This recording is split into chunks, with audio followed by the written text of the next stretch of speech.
Yeah. What's up, everybody? Welcome to another edition of Sports with Ray. It's me, the one and only Ray Rob. You know what I'm saying? Whatever you want to call me. El Mahara. You know, all of that good stuff. Hope everybody had a good week. Usually I kind of, I did this a little late because I was just entrenched to watching some greatness. You know, I just happened to see Kyrie just score 60. The league has been going off, by the way, in this whole month of March. From Trey, Jokic, Embiid, Tatum, Bron twice with 50. KD had 53. And then just got finished watching Kyrie have 60. 60 on the Magic. And everybody can say it's the Magic. It's an NBA team. He had 41 at half. And the way it was so easy. It was so, you could tell that they're definitely locking in. They are locking in. And, me and my homeboy, we be going back and forth. He be like, man, I be telling you about Brooklyn. And my issue with Brooklyn has never been about talent. It's about health. If you can get them on the floor. Because you see what I'm saying? Because they give you this. And then they play Dallas tomorrow. But they play at home, and we know it's a stupid rule. He don't want to get vaccinated. That's all cool and that. But it's like, damn, you want to see him play tomorrow, but now we got to watch KD versus Luka tomorrow, which is still cool, but you would love to see a continuation. But you can tell they got their swagger back. Kyrie was, you know how people say they were in their bag. He was in everybody's bag, man, he was going crazy. He was just going, it's just amazing, just to watch that dude play because his skill level, a lot of people got a lot of different feelings for other reasons, but I just keep it on the basketball court. That dude's skill level, we ain't really seen that before. We haven't. Just like the tall guy on his team, we ain't seen that before either. So, yeah, if they can stay healthy, all bets are off with them. They're like the opposite of the Lakers, you know what I'm saying? But they won 150 to 108. And he came out with 8 minutes left to go. Crowd was cheering his name. It was a sight to behold. But also, like I said earlier, KD had 53. That was a week ago. You know what I'm saying? So I'm kind of rewind. He had 53 against the Knicks. That was the Sunday ago. And they won 110 to 107. That same time during the past week. You also seen the Bucks. They went to Golden State. Golden State ended up winning 122 to 107. That was the first great game that Clay had. That looked like that nuclear Clay. Excuse me. 38, 6 and 5. It's a period of time like, okay, he on. Oh shit. Clay on. Like when you see that Clay is on, like that catch it right here and the flick of the wrist, he don't even move his arm. Yeah, it was trouble for him. And so it's been great hoops. It has been great hoops the last week. And then of course we even got to talk about in this past week, of course, Brooklyn went to Philly and and dog walked and beat the brakes off them, you know what I'm saying? Beat down their legs, 129 to 100, and wasn't even that close. It seems like whatever's going on with that mandate in New York it caused them to lock in, whether it's for good or bad. I'm not saying either or. Like you could tell they just locked in. Like okay, they got their team together. Even Seth has been out the last couple games. Seth balled against Philly too, but in that Philadelphia game, Ben was there. Of course, he didn't play. But Brooklyn is not going. That's all we know. Brooklyn is not on it. They realize the position that they're in. And I don't know what Philly thought. In a weird way, how the game went. Embiid was going to the line so much, but it did the opposite. Like, it kind of messed up their offense. They were out of rhythm. Like, it was really stagnant. Kyrie and especially KD, first 6 shots, 4 of them barely touched the net. Like, they went in clear. Like, you can't even practice how, that's how on point they were. His was barely touching the net. Kyrie's was ripping the net. It was just like, we don't care if you bring state property, major figures, Meek, AR-Ab, y'all can bring Lil Uzi and all them. Then it's not happening. And then, of course, I ain't going to go I'm not going to talk about it, but of course, after that, James kicking it with Travis Scott and Lil Baby. And, it's just not a good, especially, you do what you want to do, you know what I'm saying? Like, sometimes you just need to just blow off some steam, but, when you got a reputation and you have a stigma, it's not a good look. If you don't care, I don't care, but it don't look good. As long as you win this year, do whatever you want. But if you lose, it ain't look good, but shit. People just want you to be like after you lose or I could he just supposed to just go back to the gym. Like, no, this won't never happen again. Like, you want to see, that's ideal. That's Kobe and Mike. That ain't everybody. Sometimes you may just need to let me get a drink. We'll just retool for tomorrow. I'm not saying whether it's right or wrong. And I know him doing it is not a good look, but, when you have a bad day at work, you go to happy hour. So, I need to get off of that. So, the Lakers, I won't waste any time on them. They keep losing. My thoughts on them and how a lot of other people feel is different. They don't play with energy and effort. They've quit. Doesn't matter who they bring back. Magic can come back. I'm talking about 85 after Tragic Magic when he became Magic again. This team ain't helping. And everybody with LeBron, this, yeah. But hey, LeBron doing this thing, he had them 250-point games. That's the only games they won since the All-Star break. They don't play with effort. And without going too far, when other teams don't play well, it gets put on their best player.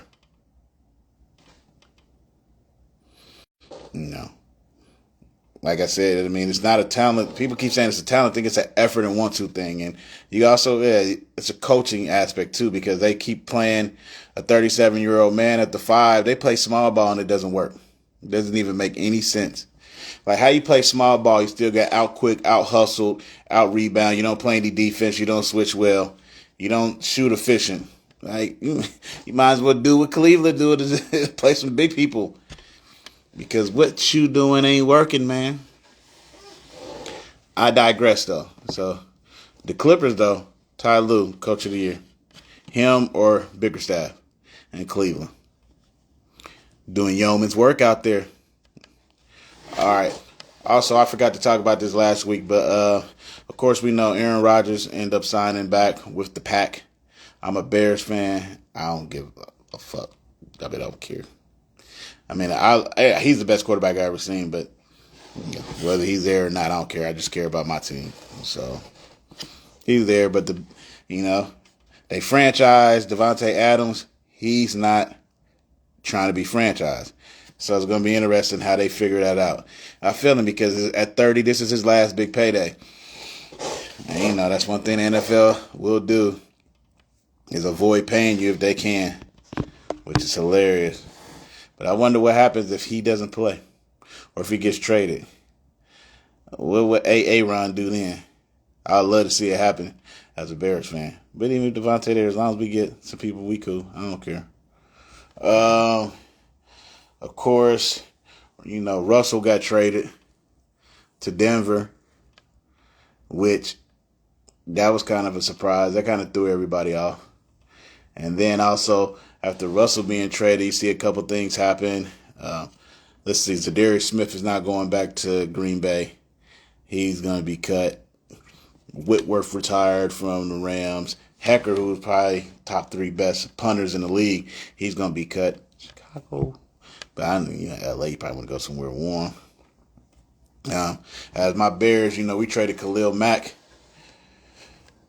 to the Chargers. I said that we needed to let go of all those old pieces. We're not going to pay them. Why keep them on the cap? Why even waste time to keep them? So we can get we got a 2nd and a 6th round for Khalil. We had to release Eddie Goldman, Cohen got cut. Trevathan probably will be cut.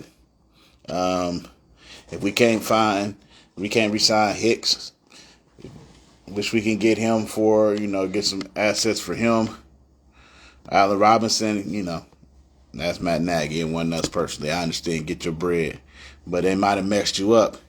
And then, of course, with Kirk going to Jacksonville with that crazy contract, he kind of set the bar high. A lot of y'all not getting that bread. Yeah, Hopkins, Nook get 27. They ain't paying no wide receiver 27. They probably regret playing Nook 27. Not that he's not worth it, but NFL cheap like that. So, oh yeah, I almost forgot. Cooper go to the Browns. I mean, hopefully we'll see how it goes. I argue with Browns fans all the time.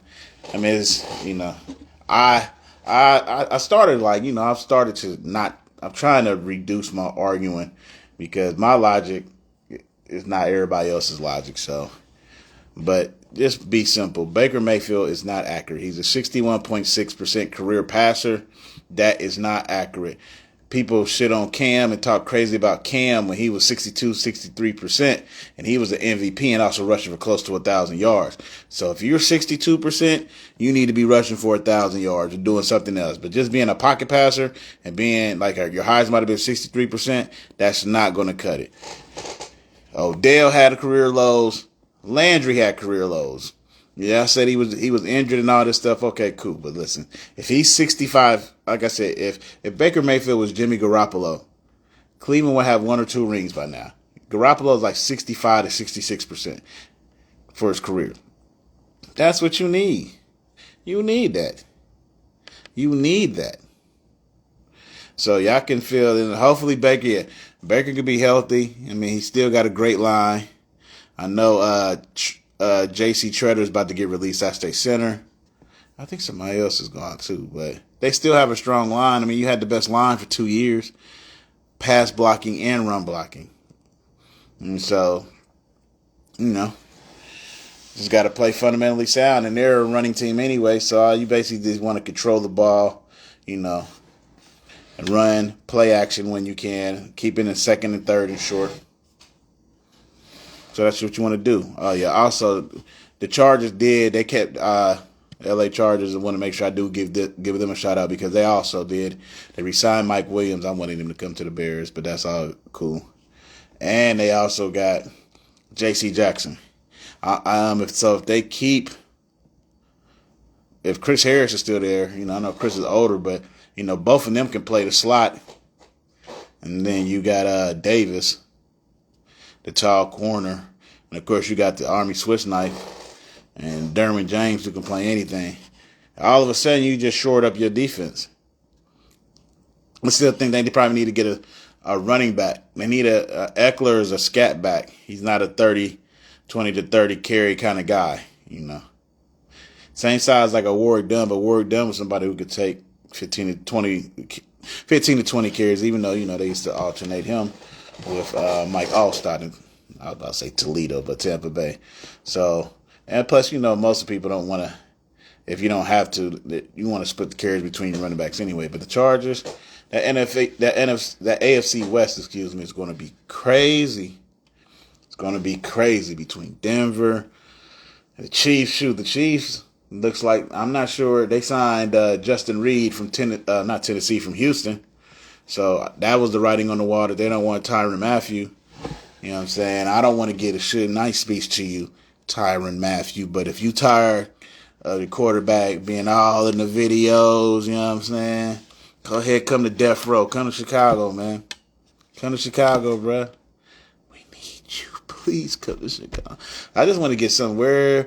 If it's Armstead, I mean, I know I'm just jumping around here off the top, I mean, I got my notes and everything, but off the top, I know Armstead he's deciding what he wants to do because now that, the criminal charges for Deshaun Watson, who the Bears should have got in 2018, but we got Justin Fields. That's the only reason why I'm not tripping.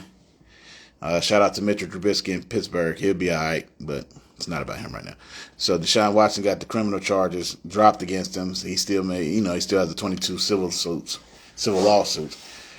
But that put him in play. So Carolina thought they was going to get him, but now New Orleans may get him. If they get him, then Armstead is not going to leave. But then ATL, man, they came in the picture.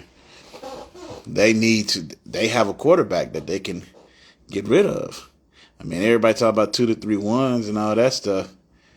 I mean, it has to be. Deshaun has a no trade clause, so really what he wants to do. And I know they want to get 2 or 3 ones, but can you really get 2 or 3 ones? I mean, you can get whatever you want, but also you don't know what the punishment's going to be, because he still might get some kind of punishment for that situation, even though he sat out a whole year. So, oh, whoa. That's our future. Not future, the original future. You know what I'm saying? 8 Mile, Lakai 5. Whoa! Whoa! 313 was about to snuff him. But, so there's a lot of interesting things. So, I mean, he should come to him. I would love to see him come to. He's from the Atlanta area. Hey man, they'll do damage. They'll figure out. You'll be surprised when he comes to Atlanta. How many people will find their way back to Atlanta? Talking about salary cap and all that shit. Man, listen. Let that man come here. Let him come here. They gonna go crazy.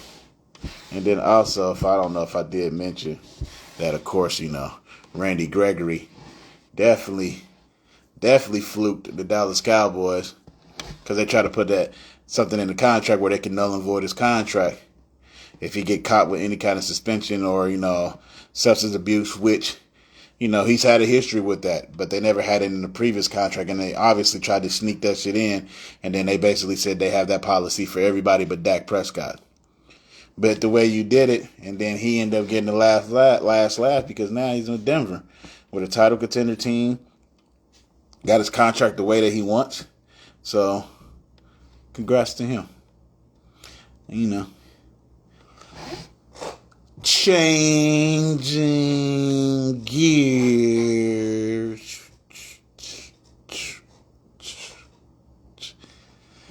Don't mind me. I'm not.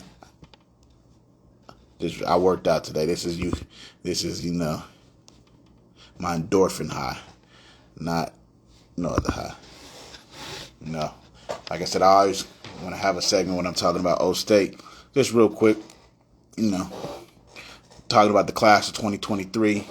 Got a few people, that I've already committed. We got 5 commits, but one person that we're kind of looking at by the name of Cornell Tate. I said Take.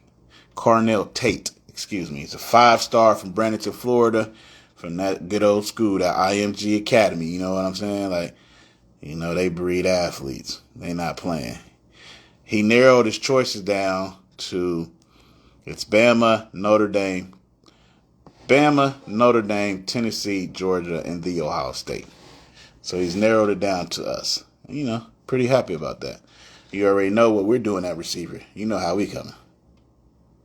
You already see Jackson, and Jigba, Marvin Harrison Jr., Fleming, and Ibuka. That's a strong 4 right there. That's a tough 4. It's a tough 4 right there, just to let you know. And so also just to give you a little idea of the signees so far, you got Luke Montgomery. Luke is from Findlay, 6'5", 270. You also got Ty Lockwood. Ty, 6'5", 225. Montgomery's an offensive tackle. Lockwood is a tight end. Joshua Padilla from Wayne, Dayton, Ohio, 937. Stand up. Not in Wayne, but I'm sorry. I'm from Dayton. You know what I'm saying? Inside O-line. You also got Cedric Hawkins from Florida. He's a safety. And then you got Will Smith. And so far we're 7th in the class of 2023. We were top 5 this past year. Got a lot of good things coming. So, the main thing is to get that defense shored up. It's not a talent issue for the most part. When you have the top 5 recruiting class over like the last decade, it's not a talent issue. It's a scheme issue. So, I like where we're headed. Ryan Day is somebody that he addresses a situation on site. That's what on site means. Like, he doesn't wait. Nah, if it's some smoke, he got smoke. Like, he's not wasting any time. And it's those uncomfortable conversations that you have to have. It's not from malicious places. We need to get this corrected, whether you like it or not. This is the standard that we are held to, and we need to uphold it. Not only do we need to uphold it, we need to raise it to another level, because the only 2 college programs that are better in the last decade, as far as, is literally Bama, who's over everybody, and Clemson. After that, it's O State. No matter what everybody wants to say, Georgia has now arisen themselves up as they've won a national championship, but we'll see how they do as well, because LSU won a national championship and they just fired their head coach last year. So I'm talking about sustained excellence over the last 9 to 10 years. So just want to say thank you. That's all for this episode. Sports with Ray. It's been a blessing. Any questions, concerns, any feedback, feel free. You can hit me up on the YouTube page. Also hit me up on my Instagram. Instagram handle, RayRobb, ReiRobb 97. Same for Twitter, and Snapchat, and TikTok. So I want to thank y'all. Peace.